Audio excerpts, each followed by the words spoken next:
Français que tu m'as parlé là, le Français dont tu m'as parlé, est-ce qu'il est bon? Est-ce qu'il sait prendre des coupures dans les jambes?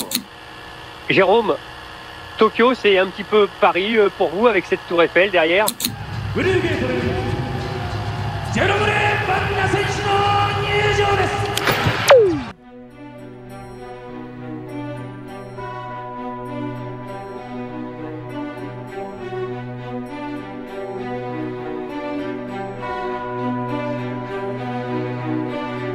111 combats pour 86 victoires, dont 71 par KO, avec un style agressif et des parpaings à la place des mains, Jérôme Le Banner a l'un des plus gros bilans de carrière du kickboxing français. À l'image d'un roi sans couronne, sa vie de combattant aura été jalonnée de succès, mais toujours stoppée à la dernière marche du podium. Laissez-moi vous raconter l'histoire de la légende française et de la star japonaise, Jérôme Le Banner.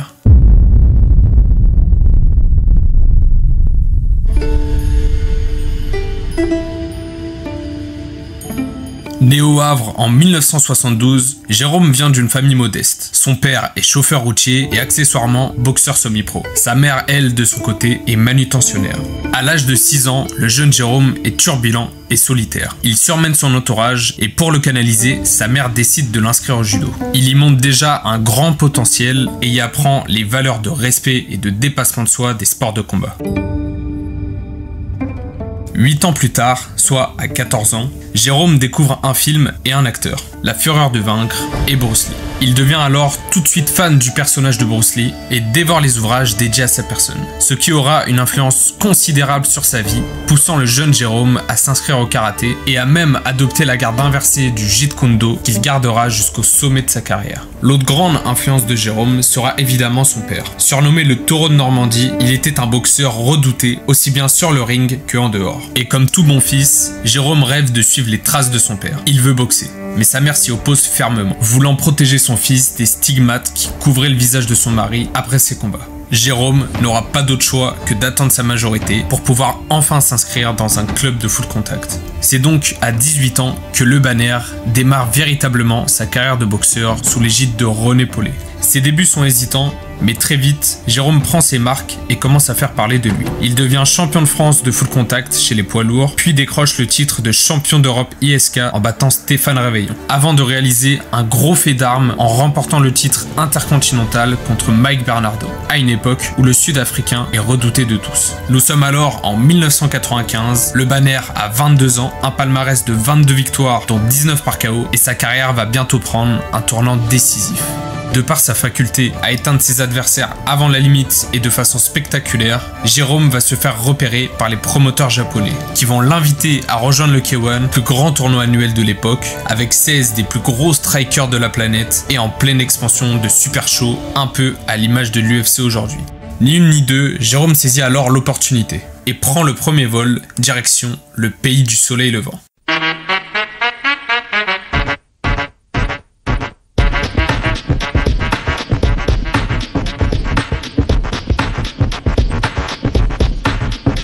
Arrivé là-bas, Jérôme est façonné par la culture locale. Mais pas le temps pour du tourisme, son tout premier combat en K1 se fait attendre.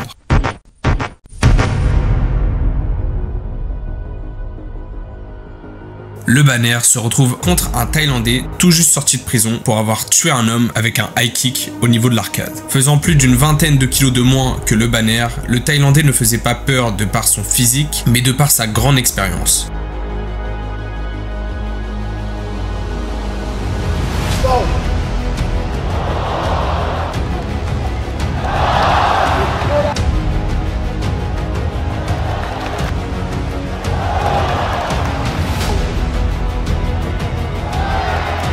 Malgré tout, c'est le Normand qui triompha, en faisant forte impression auprès du public japonais avec son attitude guerrière et offensive, une tellement forte impression qu'il atteindra la finale de son premier K1 World GP seulement 2 mois plus tard.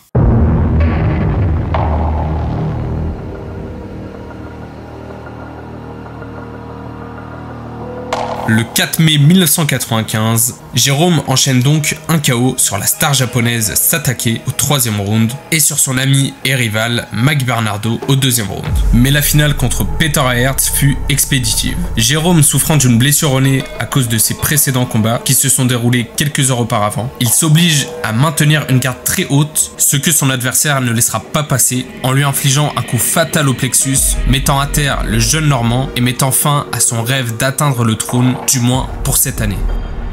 Malgré son jeune âge, le Français a conquis le cœur du public et le respect de tous les cadors de la discipline. C'est alors le début de la superstar japonaise, Jérôme Le Banner. Alors, Jérôme Banner, bonsoir. Bonsoir. Alors, vous êtes une superstar au Japon, hein? Il a sa tête sur les paquets de gâteaux, carrément. Ouais. C'est vrai que vous avez fait une pub pour des rouges à lèvres au Japon? Alors, pour mieux se connaître... Les années qui suivirent sa défaite, Le Banner cimentera sa place dans l'élite du pied-point mondial, gagnant avec la manière contre des monstres acharnés comme Mark Hunt, à nouveau Peter Aerts ou encore Ray Sefo, mais surtout contre son plus grand rival, un Hollandais de 1m89 pour 108 kg, Ernesto Hoost. Au total, ils s'affronteront 5 fois avec 2 victoires par KO pour Jérôme et 3 victoires par KO pour Ernesto. Ce qui est intéressant à noter dans leurs différents affrontements, c'est qu'ils se retrouvaient toujours à des moments de montée dans leur carrière, avec par exemple le 5 décembre 1999 au quart de finale du K1 où Le Banner était sur une lancée de 6 victoires avec 6 KO dont 4 au premier round et où il va subir une défaite face à Ernesto. Ou encore une autre fois où Ernesto était sur une lancée de 9 victoires et où il va subir une autre défaite face à Le Banner pour ensuite se relancer sur un enchaînement de 12 victoires, laissant une énorme tache sur son tableau de chasse. Mentalement, les deux hommes étaient en fait comme des espèces de tremplins mutuels qui enchaînaient les victoires chacun de leur côté et qui se retrouvaient à des moments transitoires de leur carrière. Mais leur bataille la plus mémorable restera celle du 7 décembre 2002. Le Banner se retrouve enfin en finale du K1 face à son rival Ernesto Hoost. Mais avant de vous raconter le récit de ce combat, il faut savoir que Le Banner s'était blessé au bras lors de sa victoire précédente contre Mark Hunt. Et de même pour Ernesto Hoost, s'étant fait extrêmement malmené et mis KO par Bob Sapp. Mais qui par chance fut repêché car Bob s'était cassé la main, 4 côtes, et ne pouvant pas continuer, laissa sa chance à son adversaire pour la finale. Arrive donc ce fameux soir du 7 décembre 2002, la salle est bondée, le public en feu et l'affrontement est imminent. Adulés par la foule, les deux combattants entrent sur scène de manière spectaculaire et montent sur le ring sans même se lancer un regard. Le briefing se fait et le combat peut commencer. Jérôme, avec son style agressif, domine clairement le premier round. Pour lui, c'est l'aboutissement de sa carrière qui est en jeu. Survient alors le deuxième round. Les deux hommes offrent une performance au sommet de leur art, mais petit à petit, les avant-bras de Jérôme, déjà fragilisés par ses combats précédents, sont sérieusement assiégés par les énormes middle kicks du Hollandais. Au troisième round, la tendance s'inverse donc à quelques minutes de la consécration pour Jérôme. Brutalement, il contre un énorme middle kick avec son bras gauche qui lui casse littéralement en 3 l'avant-bras. Mais la défaite était inconcevable pour Jérôme, cherchant par tous les moyens à finir ce combat. Mais Ernesto, ayant bien compris que Jérôme souffrait au niveau de son bras gauche, répète inlassablement ses coups sur cette zone. Il se fait alors compter une deuxième fois avec la douleur au visage, mais repart à la guerre malgré une douleur semblant être inhumaine qui le consumera, l'obligeant à s'incliner à 1 minute de la fin du combat et laissant Ernesto vainqueur et champion du K1, brisant à jamais le rêve de Le Banner et lui laissant à jamais le fameux surnom de roi sans couronne.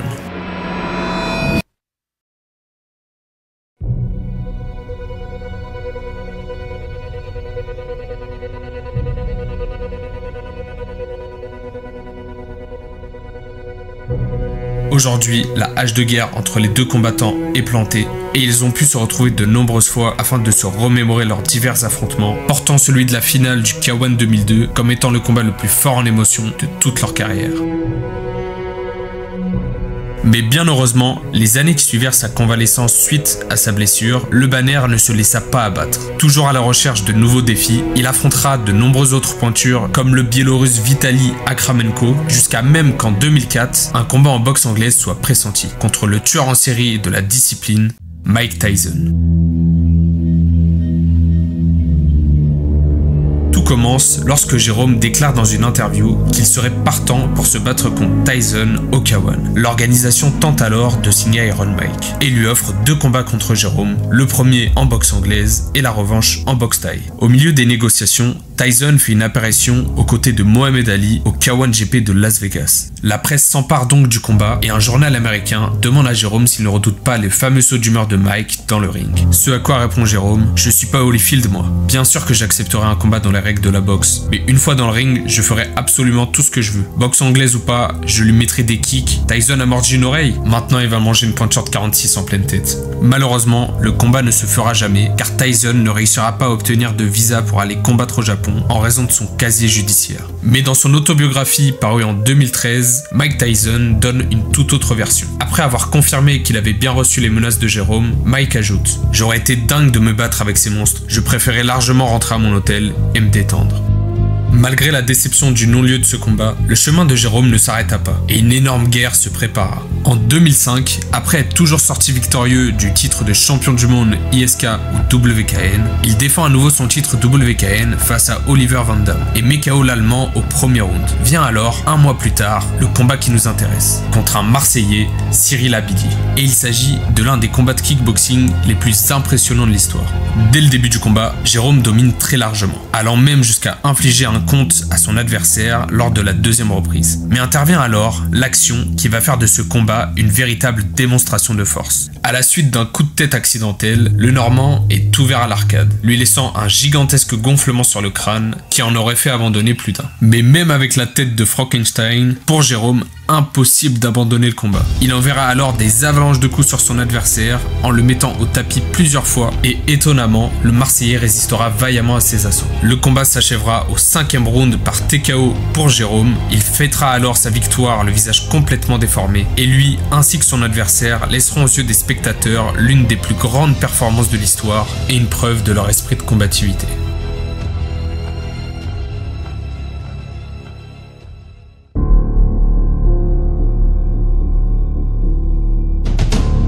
Je vais le défoncer. D'accord? Je vais le défoncer. Peu de temps après, Jérôme, toujours à la recherche de gros défis, affrontera Wang Mancho, un géant de 2,18 m pour 160 kg. D'apparence déséquilibrée, le combat eut lieu une première fois en septembre 2006 pour les qualifications du K1 et une deuxième fois en décembre 2007 pour le quart de finale du K1. Lors de leurs 2 affrontements, le Banner, gêné par l'allonge, la résistance et la puissance de Shaw, misa sur son avantage de mobilité et son explosivité pour surprendre son opposant et pouvoir le toucher. Bien que ce ne soit pas son style habituel, sa stratégie fut gagnante puisqu'il en ressortira vainqueur 2 fois à la décision. Mais après son 2e affrontement contre Shaw en 2007 pour les quarts de finale du K1, à une époque où les tournois se déroulaient sur une seule soirée et les athlètes devaient remporter 3 combats consécutifs pour obtenir le titre de champion du monde, Jérôme se retrouvera en demi-finale contre Semi Schmidt, une autre légende du K1. Et Jérôme, éreinté par son combat précédent, n'arrivera pas à imposer son style et concédera la défaite par TKO à la 2e reprise.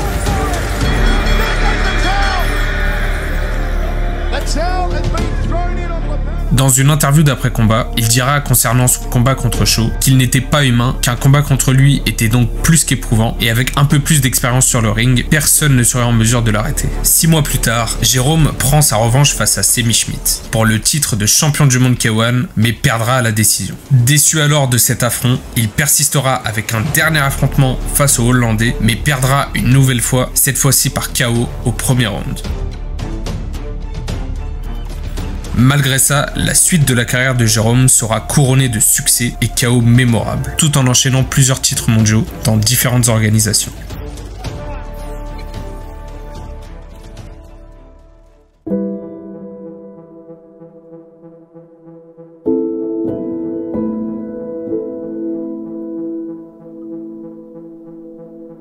Mais dans la carrière d'un athlète, la fin donne un sens à tout ce qui la précède. Et c'est en 2019 que la star japonaise disputera à l'âge de 46 ans son dernier combat en K1 face à un russe du nom de Datsik qu'il terminera au 2e round.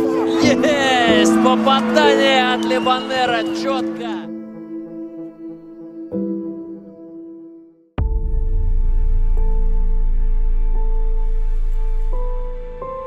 Aujourd'hui, Jérôme remet de temps à autre les gants, notamment en MMA, avec des événements comme le MMA GP, et bien que sa carrière soit derrière lui, il navigue toujours dans le monde des sports de combat en accompagnant des combattants d'élite comme Francis Ngannou, Thomas Loubersan ou plus récemment Nassourdine Imavov pour sa préparation contre Jared Cannonier, mais aussi en jouant un rôle de parrain ou organisateur d'événements comme le King of Fighters dans le but de démocratiser le MMA en France. Jérôme se consacre également pleinement à son autre grande passion qui est le cinéma, en prenant part à plusieurs tournages comme pour la série de France Télévisions Capitaine Marlowe, pour le film HDMI réalisé par Ryan Bensetti ou encore dans BDE, le dernier film de Michael Young.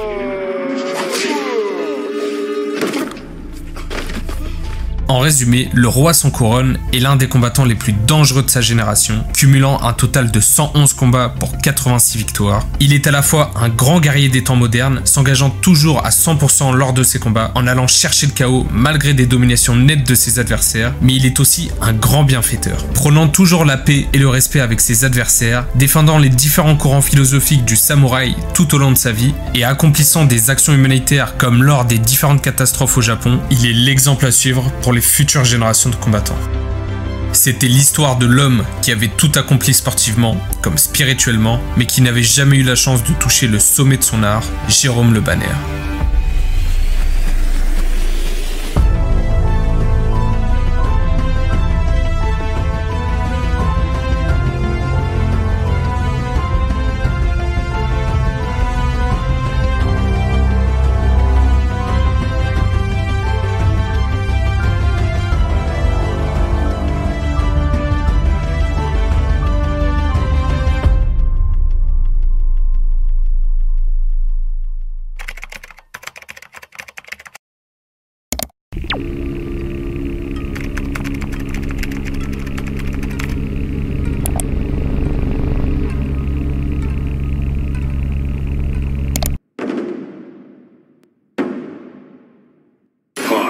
I'm Bob the Beast Sapp.